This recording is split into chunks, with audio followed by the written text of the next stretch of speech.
சாரம் 7 YouTube channel உறவுகள் அனைவருக்கும் அன்பு வணக்கம். இன்னைக்கு நம்ம பேச போகிறது என்னன்னா இருமல். அதாவது இன்னைக்கு பார்த்தீங்கன்னா நம்ம வெளியில் போனால் கூட எல்லாருமே நல்ல முகமூடி மாதிரி நம்ம முகவரை போட்டுக்கிறோம், இந்த கோவிட்லேருந்து தப்பிக்கணும் அப்படிங்கிறதுக்காக. அது இந்த மாதிரி நேரத்தில் நம்ம எதையாவது சாப்பிட்டு கொஞ்சம் போல் உடம்பு அப்படியே த்ரோட்டில் பட்டு நம்ம இருமுனா கூட டக்குன்னு எல்லாருமே அப்படியே டேர்ன் பண்ணி பார்ப்பாங்க நம்மளை.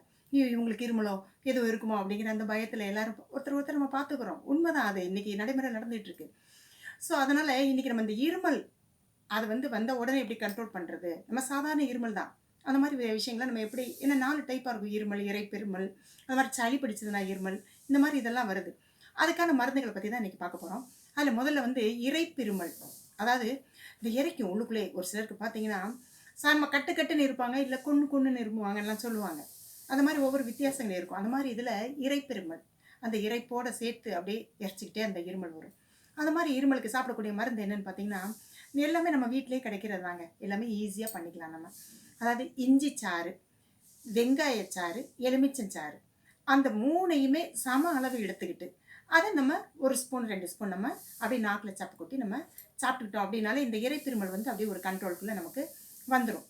இல்லை அது கூடாமல் ஒரு சிலருக்கு பார்த்தீங்கன்னா மூக்கடைச்சிக்கிட்டு ஒரு மாதிரி தலையெல்லாம் நீர் பிடிச்ச மாதிரி அப்படி இருக்கும். அப்படியே நம்மளை விட்டால் போது, யாராவது பேச வந்துட்டா கூட நமக்கு அப்படியே கோவமாக இருக்கும் சிலப்போ. அப்படியே ஒன்று பேசுறதுக்கு நம்மளால முடியலையே அப்படின்னு சொல்லிட்டு. ஸோ அந்த மாதிரிலாம் இருக்கும்போது பார்த்தீங்கன்னா இந்த ஊமத்தை வேர் கிடைக்கும். ஊமத்தை செடி பார்த்துருப்பீங்கல்ல, அதுதான் நம்ம போட்டாலே இப்போ தெரிஞ்சிடும் என்னென்னு. அந்த ஊமத்தை செடியோட வேரை எடுத்து காய வச்சுக்குவாங்க.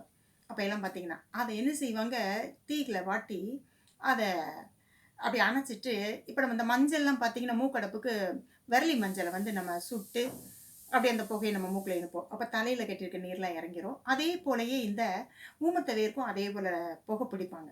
புகை பிடிச்சா இந்த இது சரியாயிடும் அப்படின்னு சொல்லி சொல்கிறாங்க. இன்னொன்று அடுத்தப்பில் புகைச்சல் இருமல்னு சொல்லுவாங்க. இப்போ எங்கேயா புகை இருமல்னா இப்படி புகை எங்கேயாவது ஏதாவது தாளிச்சோம் வச்சோம் அப்படின்னா திடீர்னு அப்படியே இருமல் வரும். அந்த மாதிரி சாதாரண எந்த புகையை நம்ம அடுப்புக்கிட்ட போகலைன்னா கூட நமக்கு அந்த மாதிரி இருமல் சிலப்பாக வரும். அதுக்கு பேர் தான் புகை இருமல்னு சொல்லுவாங்க. அதுக்கு நம்ம என்ன மருந்து சாப்பிட்டுக்கிட்டோம் அப்படின்னா சுக்கு, மிளகு, திப்பிலி, நல்லா பார்த்துக்கோங்க. சுக்கு, மிளகு, திப்பிலி, இந்த 3ஐயுமே ஒரே அளவாக, இது எவ்வளோ எடுக்கிறோமோ, சுக்கு எவ்வளோ எடுக்கிறோமோ அதே அளவு மிளகும் திப்பிலியும் சேர்த்து எடுத்துக்கணும். எடுத்து 3 ஒரே அளவாக எடுத்துக்கிட்டு நல்லா அதை பவுட்ரு பண்ணிவிட்டு வஸ்திரகாயம் செய்யணும். அந்த எல்லோரும் கேட்குறாங்க, என்னம்மா அது வஸ்திரகாயம்னா என்னென்னு. அது ஒன்றும் இல்லைங்க, சிம்பிள். இப்போ நமக்கு அரிப்பு எல்லாம் வந்துருச்சு, நமக்கு சலிக்கிறதுக்கு இதுக்கெல்லாம். அப்போ அந்த மாதிரிலாம் எதுவும் இல்லாமல் என்ன செய்வாங்க, மெல்லிசான ஒரு வாயில் துணியில் இந்த பொடிகளை போட்டு அப்படியே ஒரு சின்ன குடம் மாதிரி இருக்கிற பாத்திரத்துக்குள்ள வச்சுட்டு அப்படியே உளுத்துவாங்க. உளுத்தும்போது அந்த பொடி அப்படியே அந்த கீழே விழுவும். அதான் வஸ்திரகாயம் அப்படின்னு சொல்கிறது.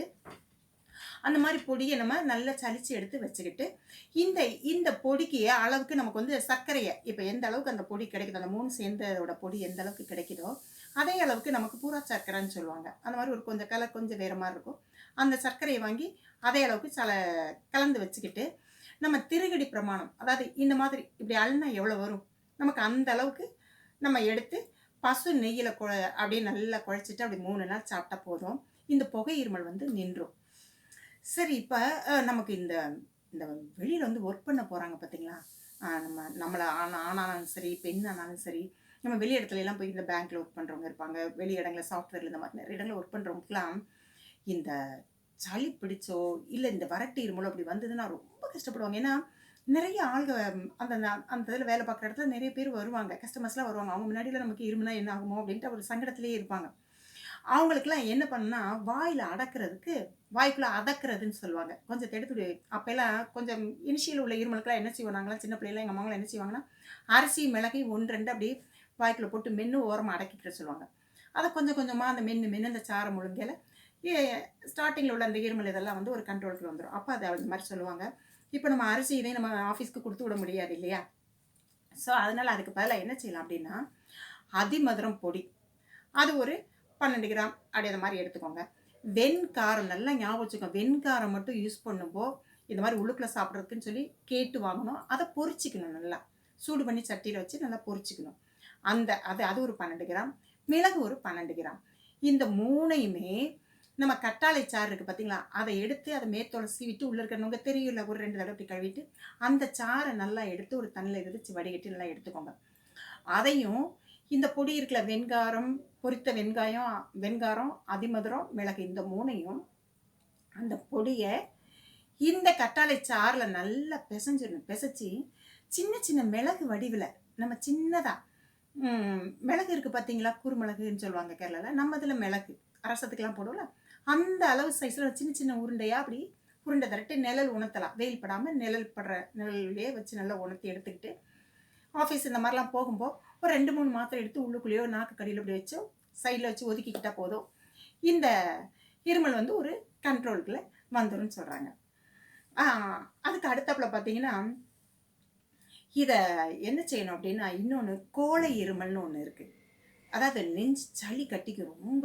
அந்த மாதிரி சளி கட்டிடுச்சுன்னா, நமக்கு அப்படியே இருமும்போ அப்படியே வலிக்கும். இன்னொரு முக்கியமான விஷயம், தயவு செய்து இருமும் போதோ, தும்மும் போதோ, நமக்கு மூக்கு அடைச்சிருக்குன்னு வச்சுக்கோங்க. சரி மூக்கு வழியா நம்ம காத்து வர்ற மாரி நம்ம தும்மிட்டோம், இருமிட்டோம்னா, நமக்கு அந்த சளி வெளிய வந்துரும்னு நம்பி, தயவு செய்து வாய் வழிய தும்மாம மூக்கு வழி தும்மிடாதீங்க. சப்போஸ் மூக்கு அடைச்சிருந்ததுன்னு வைங்க, நமக்கு இம்மீடியட்டா காது சவ்வுல போய் அது பாதிப்பு உண்டாக்கி, அது காது வலி அப்படியே ரணவலியா எடுக்கும். தயவுசெய்து எப்பவுமே இருமல், தும்மல் அப்படிலாம் வாய் வழியவே தும்முங்க. சரிங்களா? இப்ப இந்த கபம் கட்டி இருந்ததுன்னா என்ன செய்யணும் அப்படின்னா, ஒரு 5 கலம் தேனு.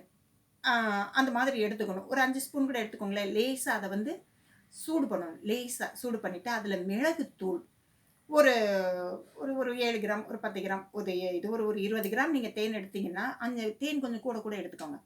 எடுத்துக்கிட்டு, அதில நமக்கு என்ன தேவை, எந்த அளவுக்கு நமக்கு உரப்பு தாங்க முடியுமோ, அந்த அளவுக்கு மிளகுத்தூள் போட்டுக்கோங்க.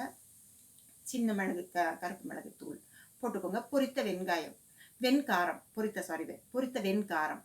அதையும் கூட கலந்துக்கிட்டு, ஒரு வேளைக்கு காலையில ஒரு 12 கிராம் சாப்பிடுங்க. சாயந்தரம் ஒரு 12 கிராம். இந்த மாதிரி ஒரு 2, 3 நாள் சாப்பிட்டுட்டு வந்தீங்கன்னா, இந்த கோழை அதாவது நெஞ்சுக்குள்ள நம்ம கோழை அடைக்கிறதுனால வர்ற இருமல்லாம் வந்து ஒரு கண்ட்ரோலுக்கு வந்துரும். ஸோ நீங்க இந்த இதெல்லாம் நல்லா உபயோகம் பண்ணி உங்க உடம்ப பத்திரமா பாதுகாத்துக்கங்க. விஷயம் பிடிச்சிருந்ததுன்னா லைக் பண்ணுங்க, கமெண்ட் பண்ணுங்க, சப்ஸ்கிரைப் பண்ணிக்கோங்க. நன்றி.